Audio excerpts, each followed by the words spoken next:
Welcome back to my channel. Welcome back to part 3 of my Roses for Springtime series. This is part 3 and I swear this is the last part of my video. I only have 4 perfumes that I'll share with you guys. If you guys don't know, I have a lot of floral fragrances. I'm a big fan of floral fragrances, and one of my favorite notes is rose. Because I own so much, I didn't want to make this to be like a really long video. So I divided it into 3 parts, and finally we're on the home stretch of perfumes to share with you guys. I'll link my previous 2 in the description if you want to check it out. You don't have to. If you just want to watch this one, we can just chill and hang, and you can listen to me talk about rose perfumes. Let me not waste any more time because I've already spent a lot of time talking about all my rose perfumes. This one features more of a peony than it does rose, but I think they complement each other very well. This is Banana Republic's Peony and Peppercorn. And this is an amazing little cheapie. Like, if you could find this at your local, like, Burlington, this is a great little cheapie. This is a beautiful, sweet floral fragrance.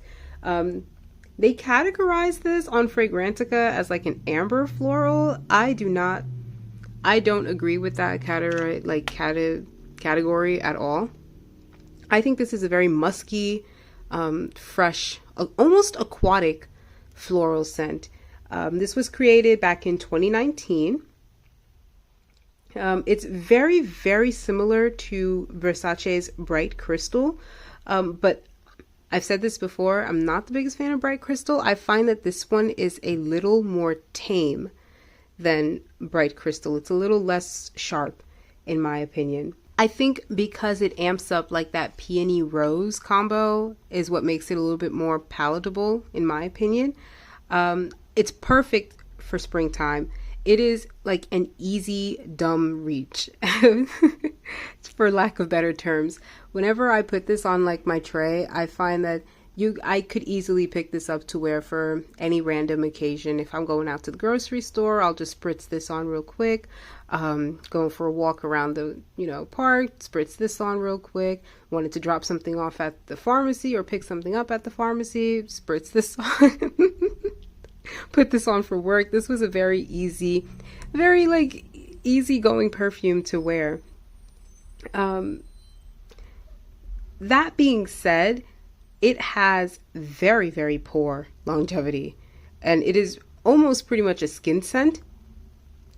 But, I paid like $22 for it, so I'm not complaining too much. I would be very upset in a fragrance like this if I had spent anything over like $30 or $40. But I digress. I think because of how short lasting it is, it makes it easy to reach for. It has top notes of pink pepper and bergamot, but to be honest, I don't get much spice out of it. I really just get some fruitiness from the bergamot. It has middle notes of pink peony, rose, and plum, which is very interesting. Like I said, the bergamot and plum is really what makes it like that fruity muskiness, and the pink peony gives it so much sweetness. Base note is musk and cashmere wood. Like I said, it's an overall very nice, very simple, and almost borderline generic perfume. But I think this is such a great one to have. Anytime like I review like my fragrance collection to see if there's anything I wanted to clutter, I can't bring myself to part with this because it is such a nice perfume. And I just like having it. It's such a nice, easy fragrance to wear. It's very youthful. It's very bright. Yeah, like I just genuinely like it. And I would recommend it for anyone. The next one I want to feature and share with you guys is from a favorite house of mine. This is Bianca by Tocca. And I am a Tocca girly, like through and through. I love Tocca fragrances. Most of them, I should say. I've tried quite a few. I think I've tried like 6 at this point. like 6 of the Toka girls. I want to try out Julieta, and some other ones. I would repurchase Colette in a heartbeat, but I'm like digressing.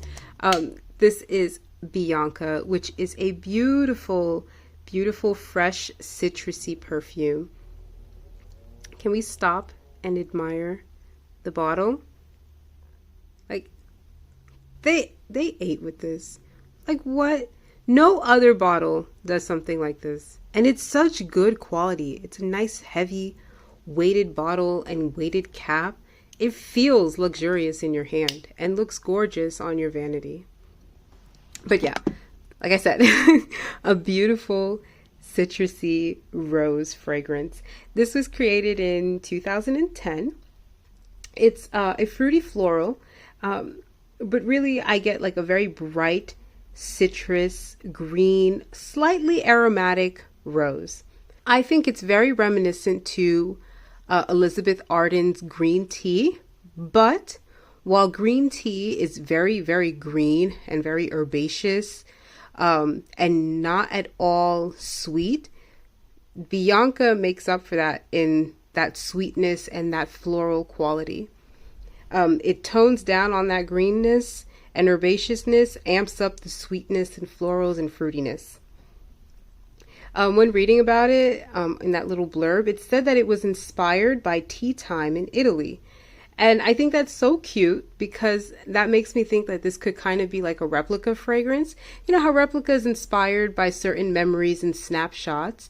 I feel like this could probably work for it because when I smell this, it does, I can see where they can get that it's inspired by tea time in Italy.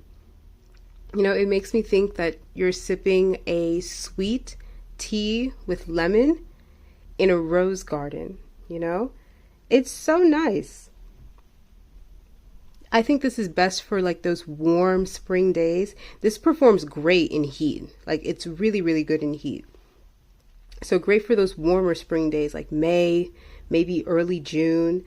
It has top notes of Amalfi lemon, which is a specific Italian lemon, bergamot, there's mandarin orange and lavender to give it like that aromatic quality. The middle notes have tea, a rose tincture, and jasmine, and the base notes have musk and sugar. This is so good. This is such a beautiful, beautiful fragrance. My only qualm, again, like Banana Republic, and to be honest, for a lot of Toka fragrances, is that it doesn't have good longevity at all. I can get like 4 to 5 hours wear with this one before having to top up.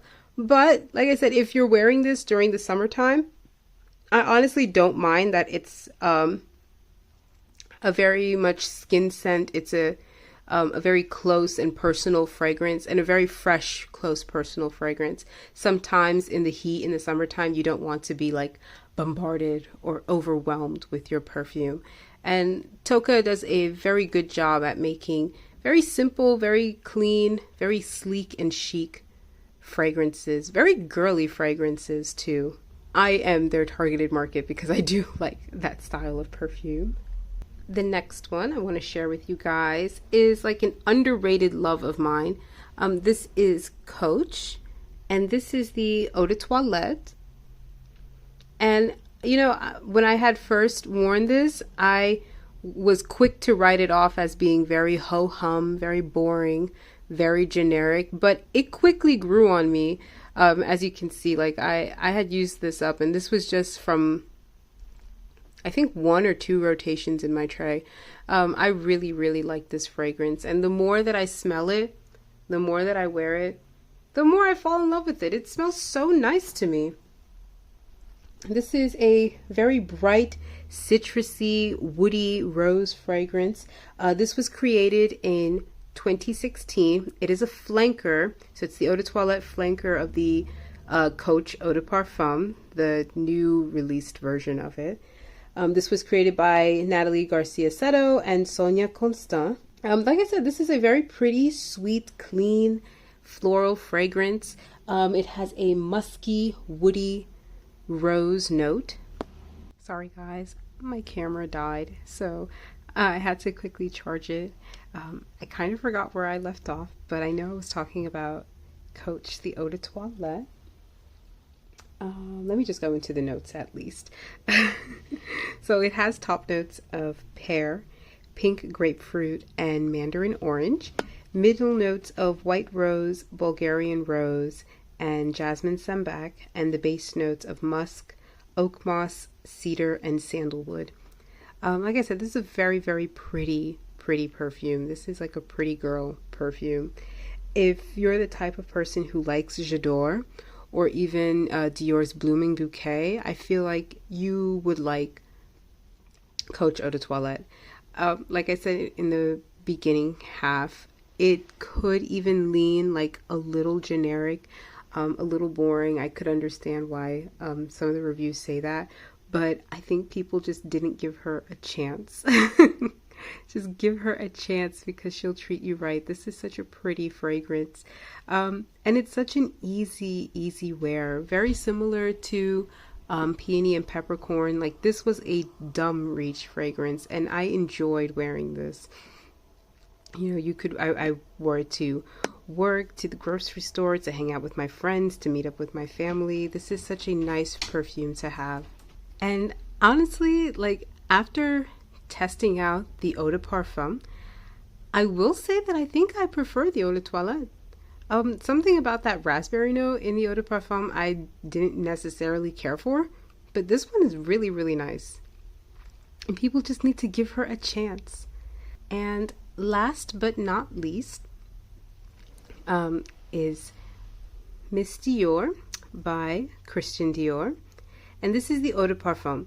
This one was released back in 2021. Now, I know we all heard good things about the 2017 and then the 2012 and then the 2008 or 2006 and Miss Dior Cherie. And now they just released a new version alongside with this one. That one's by Francis Kurkdjian, the Miss Dior Parfum. So she's got a lot of flankers. And honestly, I will say that I am not the biggest fan of Miss Dior. I have a little bit of a dent going on with this one. And honestly, I didn't care for wearing this one. I didn't really enjoy wearing this fragrance.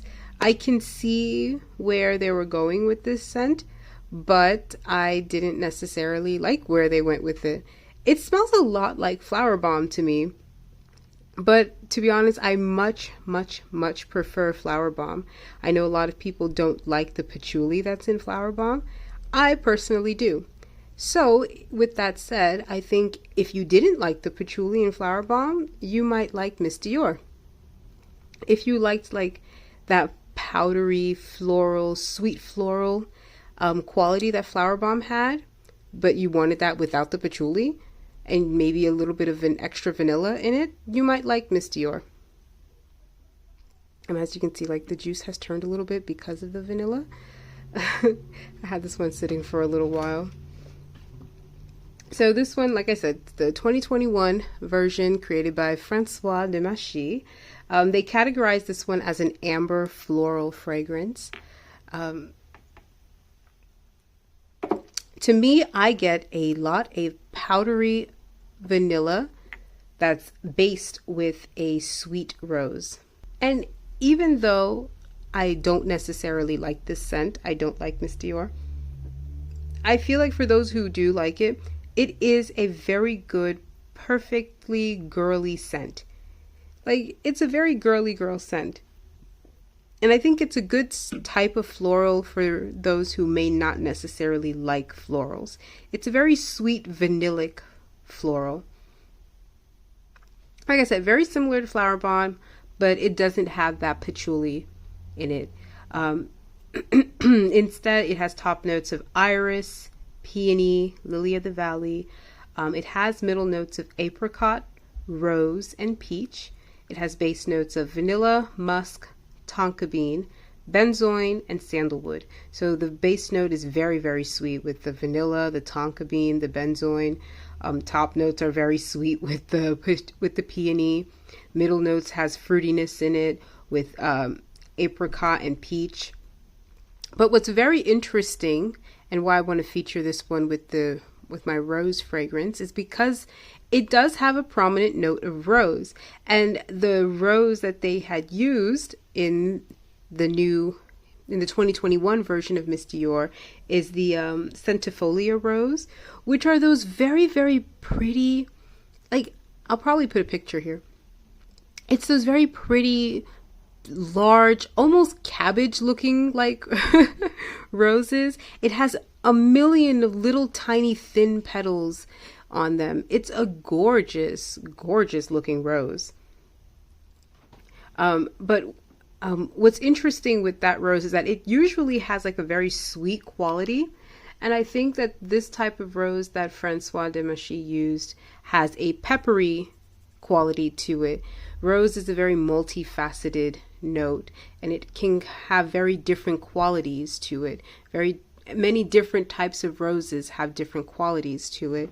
And even in combination with different notes, it can bring out different qualities. That's why you see like the very common combination of lychee, peony, and rose, or even lychee and rose, or rose and peony, because they tend to bring out certain qualities of it. So that being said, with that very interesting peppery style rose that they used in Miss Dior, it makes it a very, very interesting rose fragrance. Unfortunately, it's not the type of peppery rose fragrance that I care for. But I can see why it was popular and how it can be popular. I'm not sure how it compares to the new Miss Dior Parfum by Mr. Kurdijan.